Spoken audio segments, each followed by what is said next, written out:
Friends, welcome back. It has been quite a week and quite a weekend. And if you're anything like me, you have been absolutely bombarded with information from every conceivable source, every family member about what is going on in the world right now. So let's have a think about what is going on in terms of where you can spend your life most meaningfully, most productively, most usefully, most fulfillingly. And I have a feeling it is not going to be on the axis of left to right. I have a feeling that is not where your purpose, where your greatest impact, where your value lies across that axis. One of the big lessons I learned in Silicon Valley was to move orthogonally when the value is not on the axis you're looking at. So we're going to rotate that axis 90 degrees. We're still going to have left and right, but that's not where you're going to spend your time moving. We want to have your time moving on the axis, going forward and backwards, of going up in your life or down in your life. So how can we actually reorientate the way we're looking at things so that this left and right side of politics are not where our time and where our energy, where our life is spent? And there are so many forces right now trying to drag us into that left-right battle, and it is not going to benefit you, because as an individual, there is just such a limited amount that you can do that influences one thing left or right on that axis, and that axis is about the control that other people have over your life and not about the control you have over your own life. So let's take that thought, and now let's dive into a couple of examples that have been coming up recently and think about how we can reshape the world around us to make sure the information sources that we have are focused on us moving forwards, us moving ahead in life, rather than us getting caught into a left-right tug of war. Let's dive in. If you've been speaking to people, if you've been watching news sources, if you've been looking at what social media has been active, what's been inactive, what's been on the rise, what's been on the fall, it is very much framed in the terms of this. And it's easy to let that false dichotomy or even false axes dominate your thinking. It's almost like those are the only options. I have seen a few glimmers of hope, which have been really exciting, where people have just not mentioned the political situation at all, and instead have focused on specific things you can do to improve your life regardless of where the dust settles in terms of the current political landscape. So why is it that we get so stuck into this left-right situation when, as individuals, our effort is far better spent on things that aren't on that axis, right? When we talk about the other axis, we use the word orthogonal, right? It means 90 degrees. It means moving back and forward on the other axis has nothing to do with left-right axis. So I don't want to change your politics. I don't want you to be more left or more right or more to the center or anything like that. I want you to realize that spending time on that axis is not the best use of your life. Because whatever your political perspective is, it is only your ability to influence that is only characterized by how effective you are as an individual, right?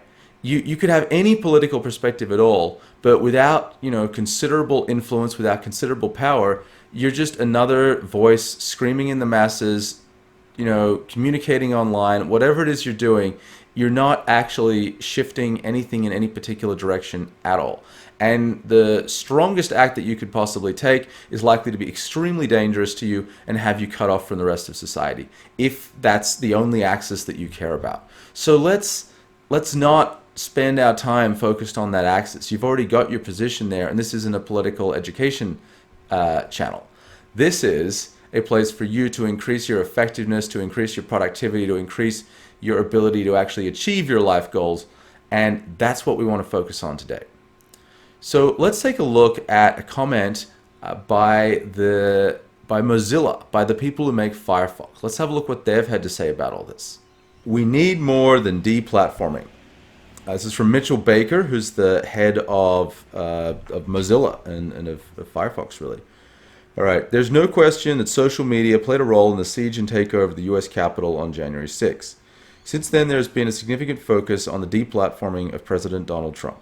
By all means, the question of when to deplatform a head of state is a critical one among many that must be addressed. When should platforms make these decisions? Is that decision-making power theirs alone? But as reprehensible as the actions of Donald Trump are, the rampant use of the internet to foment violence and hate and reinforce white supremacy is about more than any one personality. Donald Trump is certainly not the first politician to exploit the architecture of the internet in this way, and he won't be the last. We need solutions that don't start after untold damage has been done. Okay, let's separate out the politics, the left-right side of things from moving forward and backwards. So we're going to take this paragraph here, and we're going to categorize that as a left-leaning, strong left, however you want to describe it. It's on the left, so it's not actually going to form a useful part of our discussion today. This first paragraph is, though, right? Let's think about your life and where any kind of deplatforming would make sense or help you be more productive and get more of what you want done.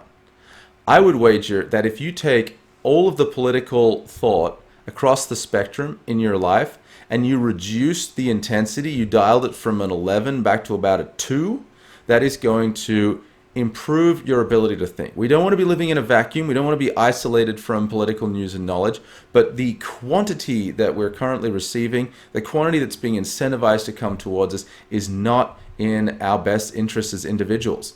How can we actually adjust that? Well, let's go and have a look at some of the thinking that Mitchell Baker's put together here about what a new internet might look like. Additional, precise, and specific actions must also be taken. Reveal who is paying for advertisements, how much they're paying, and who is being targeted. Wow, I could not agree more about this. Set aside the political context and any views you have there. This is one of the most useful things that's been written. And I would love to see this coming from every single person on every single side of these issues.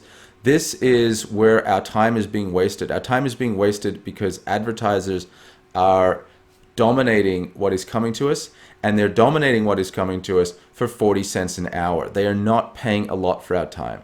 Is your time worth 40 cents an hour? I would hope it is worth a lot more. I have visited countries where labor is exploited at the cheapest possible rate, and those people are paid $2 to $3 an hour. So I would really hope that your time is worth more than 40 cents an hour, and it is worth more than 40 cents an hour US for you to buy that time back, for you to go, that I'm going to invest the same amount the advertisers are investing to redirect my time in a more useful way. And the first thing I want to know is who is trying to tempt me, who is trying to gain influence over me. Because if I'm going to get out of this left-right situation, I need an alternative. And I need to know who's pushing a political message on me and who's actually putting a message on me that is going to move me forward in my life goals. Whether I align on the left or right of the political spectrum, am I going to be more effective if I'm fitter, if I'm healthier, if my connections with my family are stronger, if my income is greater, right? These are not political measurements, and every single one of them is vastly more connected to your life satisfaction, your life outcomes, than any alignment on the political scale. Yet, all of our media, all of our news is dominated by this left-right situation because that's where the outrage can be maximized, that's where the advertising dollars can be best intertwined.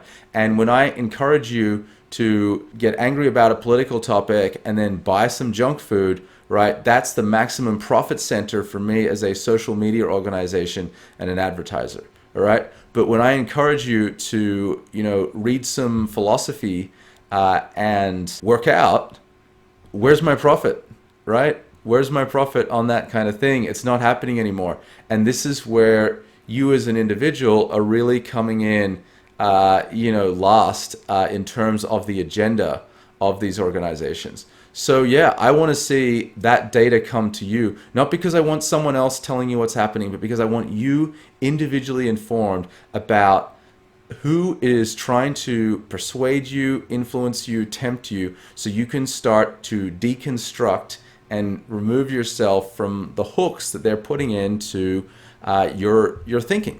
right? Because your brain only has a finite capacity. It's only got so much working memory. And even though you're fully intellectually capable of resisting each one of these influences, that takes time and effort. And that time and effort could be better spent on your goals than swatting away these people who are just trying to annoy you until you remember them enough to be slightly more favorable to their products when you see them in the junk food section at your supermarket. All right? Or, take that to whatever metaphor you want when you're, there at the, browsing Amazon late at night and you're buying stuff that you may or may not need. Oh yeah, I remember seeing that, whatever. Okay, that is not where your life is best spent. These are the people buying your life for 40 cents an hour, and we need to see very clearly where they're coming from, who they are, what their agenda is, so you can decide how much of their influence, how much of their time, how much of their awareness you want in your life. Commit to meaningful transparency of platform algorithms so we know how and what content is being amplified to whom and the associated impact. I'm going to object to the message here, and the reason is that we don't need the companies to do this. We don't need the companies to do this because when we control what we see, who cares what their algorithms are? The idea that the content of Facebook.com is controlled by Facebook is wrong. The content of Facebook.com is controlled by your computer. And right now, you have configured it to receive messages from Facebook.com and display them as delivered. But you don't have to do that. You can put software on your computer that changes the way those messages look. So if they go and put a bunch of messages from particular perspectives on your computer, you do not have to watch them. You don't have to view them in the order they arrive. You don't have to view them with a prominence. You can change every single letter, every single pixel about those messages before it comes into your brain. And the algorithms that you can have 100% of awareness of are the ones doing exactly that. So let's not rely on these corporations to be slightly more transparent. They're going to resist this obviously very strongly because it's their secret sauce. But even if they didn't, let's not rely on them telling us how they want to influence us. Let's build tools and use tools that actually decide the influences that we want, that reshape the narratives being sent to us, and that we have total 100% transparency into. So it doesn't matter what these organizations do, because there's always going to be an organization somewhere that is trying to send you some information with an agenda. So you don't need to fight the battle of trying to look at the inner workings of every organization. You just need to look at the inner workings of the filter that you're placing in between yourself and these organizations and make sure it's on your side. Turn on by default the tools to amplify factual voices over disinformation. Right. Well, here you're getting into the argument that's coming up a lot right now of who are the fact checkers, who fact checks the fact checkers, how do you decide what information is information and what's disinformation? And this is where we actually want to engage and trust that every person has a brain and wants the truth. All right. That's where this argument needs to go. Right. We need to move in a direction where we look at every individual and go, you know what? I think you, as an individual, actually want the best for your life. And I think you, as an individual, actually want to take in information and go, what's true here? What's false?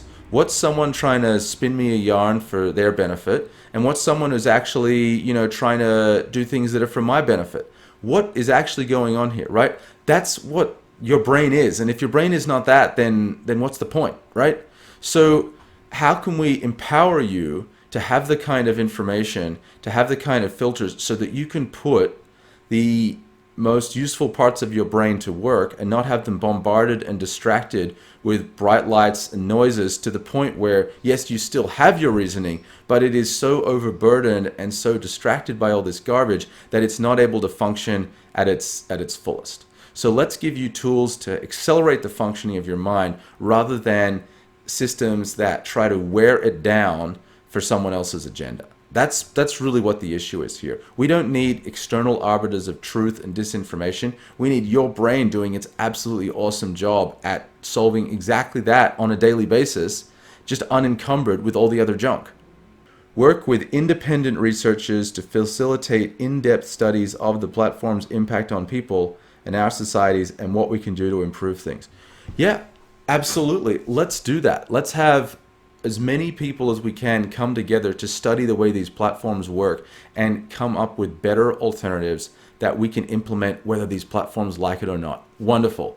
So look, Mitchell, I want to, thank you for putting this out there. I wish that the political messaging wasn't included because that's going to unfortunately add to some of the division that we're experiencing right now. But the actual points, the takeaways, the take-home messages are brilliant. They're absolutely brilliant. And I would really encourage people to think about these. And, congratulations, Mitchell and Mozilla, for putting forward these fantastic ideas. And I really hope to be working with your organization and other organizations on any strategies that are going to be helping make these sort of outcomes more pervasive and more available across the internet. Getting pulled into an argument about left and right is not going to move you forward almost at all, right? There are far more effective things you can do with your time. And I think you know this. It just feels so addictive. So in the upcoming videos, we're going to explore why that is and what to do about it. Why do we keep watching the news, right? Is it because we're worried about when the bombs are actually going to start dropping? Is it because we need to be kept in the loop? Is it because we want to know if our particular interests are being under assault or being in a maximally beneficial position at that exact moment in time? All right, what is it that is going on inside our brains that hooks us into these kind of narratives? And what are the best techniques we can use to redirect our attention from news sources in towards improving our lives rather than diverting as much of our time and attention into an advertiser's wallet for 40 cents an hour? It's your life and you only get one. So take charge.